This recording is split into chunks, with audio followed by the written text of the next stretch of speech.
कल बेटा हम लास्ट लेक्चर में हमने पढ़ा था ऑन डिस्ट्रॉइंग बुक्स का, ठीक है। आज जो लेक्चर नंबर है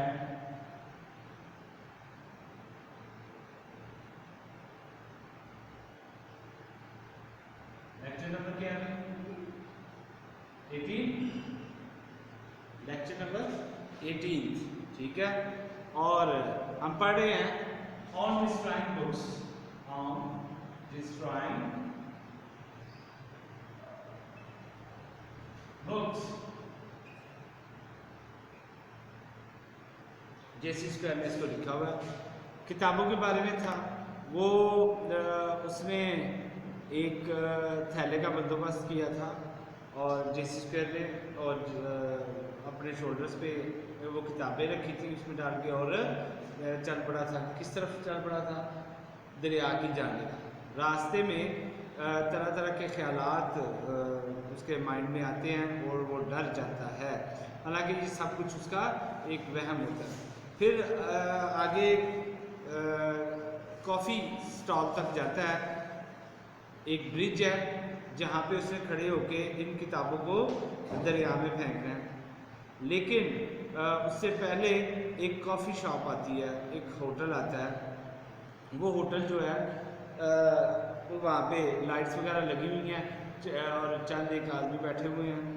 तो ये अब दूर से देखता है उसको, धुंध होती है थोड़ी थोड़ी सी, तो कहता है अब वहाँ की कंडीशन पता नहीं क्या है, कौन है वो, सोच सोच के घबराना शुरू हो जाता है। और फिर उससे पहले एक प्लाजा आता है, दुकानें आती हैं कुछ, उसकी बेसमेंट पे सारी दुकानें चूँकि बंद हैं, ताले लगे हुए हैं, तो वो क्या नाम है उसका, एक पुलिस वाला वहाँ पे खड़ा है और तालों को चेक कर रहा है, साथ साथ वो इधर उधर भी देख रहा है। अचानक ये इसकी नज़र उस पर पड़ती है तो कहता है ओहो, ये तो पुलिस वाला आ गया हमारे सामने। तो ये पुलिस वाला बेशक किसी भी मुल्क का हो, इसका काम तो होता है, सबसे पहला काम क्या होता है? शक करना। पुलिस वालों का काम क्या होता है? शक करना। और ये मुझ पे भी शक करेगा। फिर कहता है मैं थोड़ा सा शेर हो गया। किस बात पे शेर हो गया कि ये मुझसे कुछ भी पूछ लेगा तो मैं इसे बता दूंगा, मैं इन्वेस्टिगेशन जो है वो अफोर्ड कर सकता हूँ। मेरे इस थैले में किताबें ही हैं और क्या है, चोरी का माल तो नहीं है। कहता है मैं आगे बढ़ता गया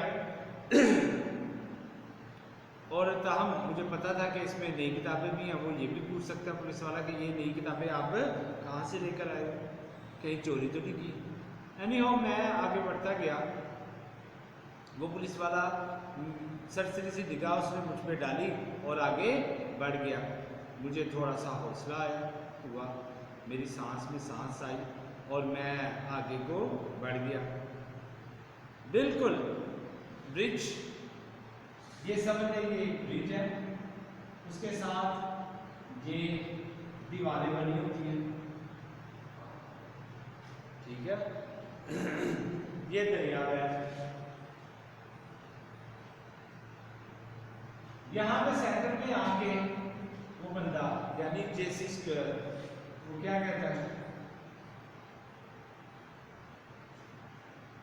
जेसी स्क्वायर आके ना अपने कंधे से वो चीज़ें उतारता है, यानी किताबें उतारता है और किताबें उतारने के बाद उसको फेंकने लगता है। फिर अचानक एक बिजली की तेज़ी के साथ उसके ज़हन में ख्याल आता है, वो अपनी चीज़ों को यानी किताबों को उतार लेता है, थैले को उतारता है और कहता है कि मैं अब ये फेंकने तो लगा हूँ, लेकिन जब ये फेंकूँगा तो दरिया में किसी चीज़ के गिरने से जो आवाज़ पैदा होती है, छड़ाप करके वो जो चीज़ गिरती है और स्प्लैशमेंट होगी, आवाज़ आएगी, तो आसपास कोई भी होगा वो मुझे आके पकड़ लेगा और आकर मुझे कहेगा कि आपने इसमें क्या फेंका है, आपने इस बोरी में क्या फेंका है। क्या किसी बच्चे को मार के तो इसमें बंद करके आपने फेंक दिया, क्यों फेंका आपने ऐसा? तो वो मुझे पकड़ भी सकता है, दबोच सकता है। एनी हो, मैंने वो काम करने से अपने आप को रोका, और साथ ही ये जो पैरापेल ये दीवार है इधर आ गया, इस दीवार पे मैं चढ़ गया। मैंने कहा वहाँ से मैं फेंकता, क्योंकि यहाँ से पानी की आवाज़ ज़्यादा आएगी, मैं यहाँ से फेंकता हूँ, ये कम फासला है दरिया, पानी और दीवार में और मुझ में, तो यहाँ से आवाज़ नहीं आएगी। मैं आगे को बढ़ गया, मैं आगे को बढ़ा, दीवार के ऊपर चढ़ा, किताबें भी ऊपर रखी। मैं अभी फेंकने ही लगा था कि अचानक मुझे पीछे से किसी के कदमों के आने की आवाज़ सुनाई दी। मैं बजाय इसके कि आराम से उतरता, ठीक है, बैक करके उतरता, मैं ऐसे ही जैसे खड़ा था ऐसे ही मैं छलांग लगा, मैंने छलांग लगा। वो मेरे जब मैं नीचे गिरा तो मुझे चोटें भी आई, मैं कपड़े झाड़ते हुए उठ खड़ा हुआ। वो जो आने वाला बंदा था वो आया और उसने बगैर मुझे देखे, बगैर नोटिस किए वहाँ से गुजर गया। मुझे उसने कुछ भी नहीं कहा। मैं बड़ा मतलब परेशान हुआ, चोटें तो आई थी, मैंने ये इरादा भी छोड़ दिया। मैं अब इसी इरादे में कभी मैं ऊपर चला जाता, ब्रिज के ऊपर जाता, कभी मैं दरिया के किनारे आ जाता, ब्रिंग कहते हैं। मैं मेरी समझ से बाहर था कि मैं क्या करूं। एक जगह थी, ये दरिया के साथ ही एक जगह बनी हुई थी, ठीक है, इधर बेंचेस वगैरह, टेबल वगैरह लगे हुए थे, चेयर्स पड़ी हुई थी कुछ दरिया के किनारे। मैं वहाँ पे बैठ गया सर को पकड़ के, और मैंने सोचा कि क्या करूँ। मेरे ज़हन ने कहा आप कर भी दो, अगर तुम ये नहीं करोगे अगर तुम ये नहीं करोगे तो अपने दोस्तों को जब उनको पता चलेगा कि मैं इस कैंपेन पे, इस मुहिम पे निकला हूँ, तो वो क्या सोचेंगे, मेरे बारे में कि मैं इतना सा काम भी नहीं कर पाया। अब तो मुझे कुछ तो करना चाहिए, अब मुझे कुछ ना कुछ तो करना चाहिए। मैं उठा सोच के, मैं जनाब बड़ी हिम्मत करके गया ऊपर, फिर ब्रिज के ऊपर गया और वहाँ पे मैंने सोचा, मैंने इधर उधर देखा और थैले को नीचे लटका दिया। जब थैला नीचे लटका दिया तो फिर क्या हुआ, थैला नीचे लटका दिया, फिर मैंने हिम्मत करके समअप किया करेज को और उसको नीचे फेंक दिया। जब नीचे गई वो और ज़ोर से आवाज़ आई चौक की, ठीक है, मैं डर गया। मुझे ये यूँ लगा कि वाकई जैसा सोचा था कोई ना कोई आगे से पकड़ लेगा, तो लेकिन कोई भी ना आया।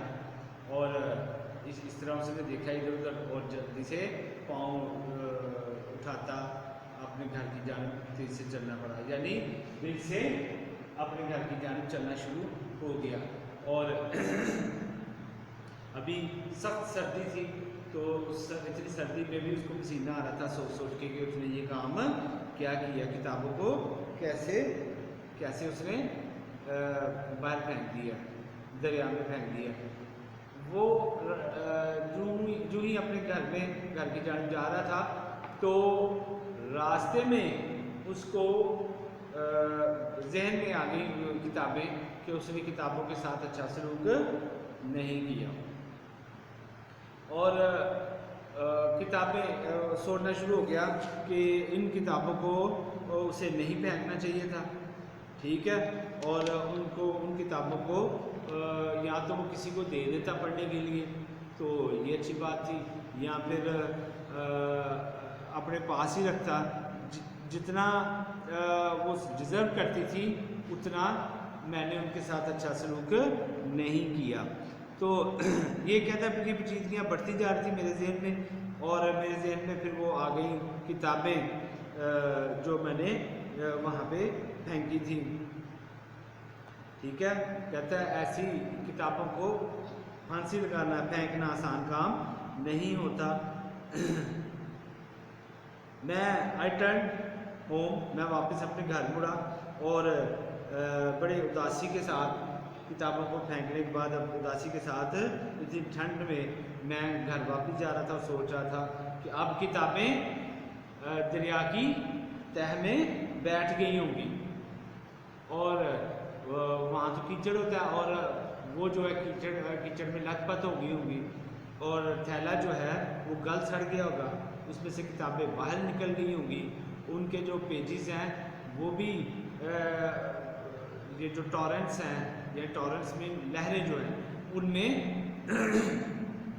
उनमें दूर दूर तक जा चुकी होंगी बह के, ठीक है। और बड़ा अपने आप को परेशान सा महसूस करता है और सैड फील करता है कि ये अच्छा मैंने काम नहीं किया। वो किताबें जो थी वो उनका नाम उसमें यहाँ पे लिखा हुआ है, horrible bad books, poor innocent books, you are lying there still. ये बेचारी horrible and bad books, poor innocent books हैं, बेचारी किताबें, खौफनाक बुरी किताबें भी थी उसमें। और covered perhaps with mud by this time, उन पर कीचड़ आ चुका होगा। और उनमें किताबें कौन कौन सी थी? Odes to Diana, sonnets to Ethel, dramas on the love of Lancelot, stanzas on the first glimpse of Venice. ये किताबों के नाम हैं, मतलब लिटरेचर में आती हैं, ये लैंग्वेज में भी आती हैं, एमए में भी ये पढ़ाई जाती हैं काफ़ी किताबें। तो वो कहता है कि ये जो किताबें थी ये उधर पड़ी रह गई और मैं जनाब वहाँ से चलता बना घर, और मुझे दिल में बड़ा अफसोस हुआ कि मुझे ऐसा काम नहीं करना चाहिए था। ठीक है बेटा, ये आपके ना 5 चैप्टर्स मुकम्मल हो गए हैं। और अच्छा ज़रूरी बात ये है कि आज आपका लास्ट लेक्चर था इस माह का, और अब चूँकि आगे चल के तो सुनने में आ रहा है कि लॉकडाउन है या वो क्या कहते हैं उसको, ईद भी है, तो इस वजह से हम लोग लेक्चर जो है वो ईद के बाद ही डिलीवर करेंगे। कब करना उम्मीद की जा रही है 10 अगस्त तक, लेकिन अगर आगे पीछे डेट हो गई कॉलेज की तरफ से तो आपको ग्रुप में इन्फॉर्म कर दिया जाएगा, तो आपने उसके साथ टच रहना है। ठीक है बेटा, तो आपको उधर ही असाइनमेंट्स भी दे दी जाएंगी। ठीक है, असाइनमेंट्स उधर दे दी जाएंगी। आपके 5 ऐसे शायद हो चुके हैं, थोड़ा बहुत काम जो है वो और असाइनमेंट्स का मैं उधर ही दे दूँगा, आपने वो असाइनमेंट्स करके मुझे दिखानी है, यानी कि भेज देंगे। क्लियर होगी बेटा बात? और कुछ नहीं है, बस ख़ास बात ये हमारा मुकम्मल हो गया आज। इंशाल्लाह ताला इसके बाद जो है ना जब हम वापस आएंगे तो आगे से स्टार्ट करेंगे। ठीक है, आज के लिए इतना ही काफ़ी है। और कोई प्रॉब्लम हुई इस बारे में और कोई प्रॉब्लम हुई इस बारे में तो बेटा आपने मुझसे ज़रूर रब्ता करना है, पूछ लेना है कि सर इसका क्या करना है। ठीक, तो अल्लाह खैर करे, दुआ में याद रखिएगा सबको, और ईद मुबारक आपको। ठीक है, इंशाल्लाह ताला मिलते हैं फिर ईद के बाद। अल्लाह हाफ़िज़।